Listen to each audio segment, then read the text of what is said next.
This is a special shout out to my celebrity idol, my kababayan from Cavite, Mr. Will Ashley De Leon. Hello to you. And I am Denver Ninong Castro, a video blogger from Philippines, and also a businessman and working for my family and for my dreams. I very admire of your video or your show that you create in Magta Kailanman. So your your line is like a blogger to portray the blogger who was his hand. And I'm very appreciate of that show. That we do the blog, portray as a blogger, and someday I'm also dreaming that you can work with me because I'm also a blogger. I want to share my history, my life also.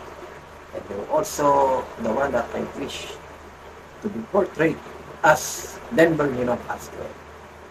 So hopefully in the future, no, we can meet and we can connect because on my 25th birthday soon in August, gusto kong ma-share ko rin kay Tita Mel ang aking story. I wanted Mr. Will Ashley will portray as Denver Ninong Castro.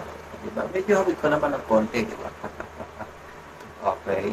So, Will is also my idol since 2015, supporting his shows and also fighting yung mga fake news niya.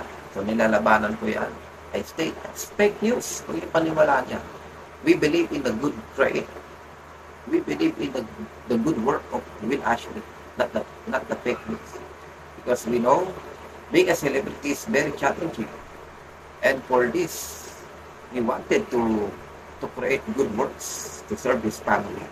And so I am wishing to work with you to be portrayed as Denver Ninong Castro on my future show and also become my future partners in some of my blog creation, educational and entertainment. So God bless you, Will. Thank you for your good show that you given.